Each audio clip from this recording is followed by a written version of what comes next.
नमस्कार. मी मोरेश्वर. हाय Maharashtra YouTube news चॅनलमध्ये आपलं स्वागत आहे. मोठी बातमी आहे.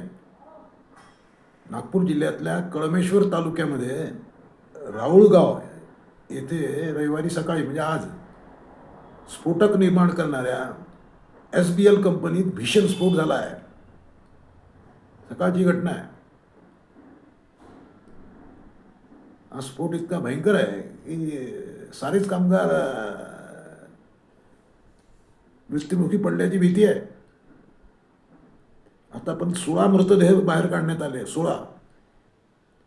पोलीस आणि जिल्हा प्रशासन घटनास्थळी पोहोचलेलं आहे. बचाव कार्य युद्ध पातळीवर सुरू आहे. तरी परिस्थिती भयंकर आहे. सकाळी 6-7च्या सुमाराला ही दुर्घटना घडली आहे. राऊळगाव येथील या SBL कंपनीत खाणकामासाठी लागणारे डेटोनेटर म्हणजे स्फोटकं तयार केली जातात.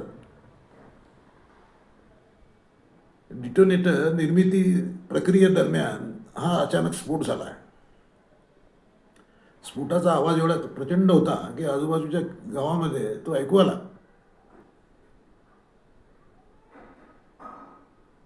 म्हणजे प्रचंड मोठा स्फोट झाला.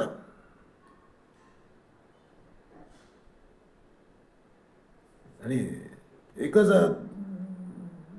घबराट पसरली सर्वत्र.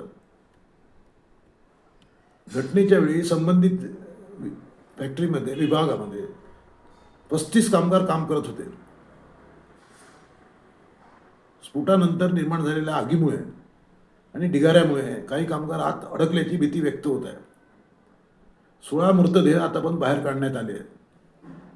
मृतदेहाचा जवळपास कोळसा झाला आहे. इतकी आगीची आणि त्या स्फोटाची तीव्रता आहे.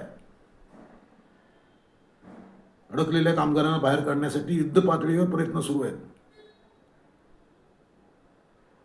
आता या कंपनीमध्ये सुरक्षाविषयक नियमांचं पालन होतं का याचा तपास केला जाणार आहे.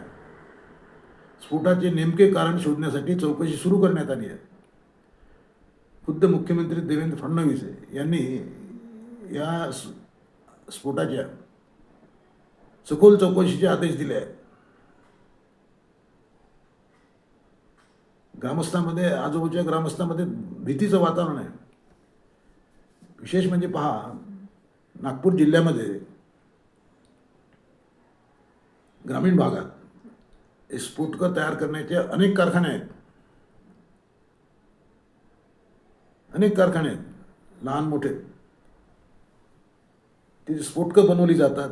ही स्फोटकं खाणकामामध्ये वापरली जातात. पायाभूत ज्या सुविधा आहेत तिथल्या प्रकल्पासाठी वापरली जातात. हे स्फोट घडवण्यासाठी.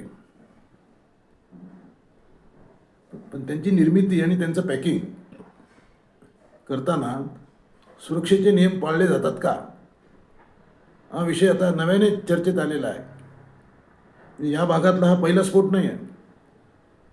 अधूनमधून या भागात इथे असलेल्या कारखान्यामध्ये स्फोट होतात. माणसं मरतात. 2-4 दिवस त्याची आरडाओरडा होते. मग नंतर काय सारं शांत होत. आता या कंपनीमध्ये आणि अशा कंपन्यांमध्ये कामगारांच्या सुरक्षेचा कोणी लक्ष देत आहे का, हाही प्रश्न आहे. कामगारांच्या सुरक्षेकडे लक्ष देण्यासाठी सेफ्टी ऑर्गनायझेशन आहे. पेसो आहे. पण या संस्था आपलं काम धड करतात का, हा प्रश्न या स्फोटानिमित्ताने विचारला जात आहे. ही जबाबदारी कोणाची?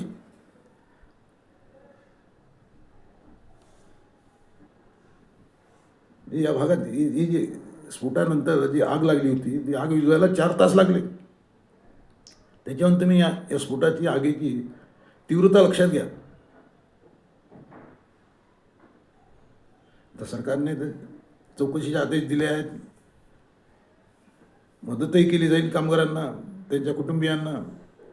पण तो शेवटी प्रश्न हा उरतोच, हे असे स्फोट होतात कसे? म्हणजे कामगारांच्या सुरक्षेचे, एकूणच सुरक्षेचे नियम पाळले जातात का या कारखान्यामध्ये? कॉमेंट करा. नमस्कार.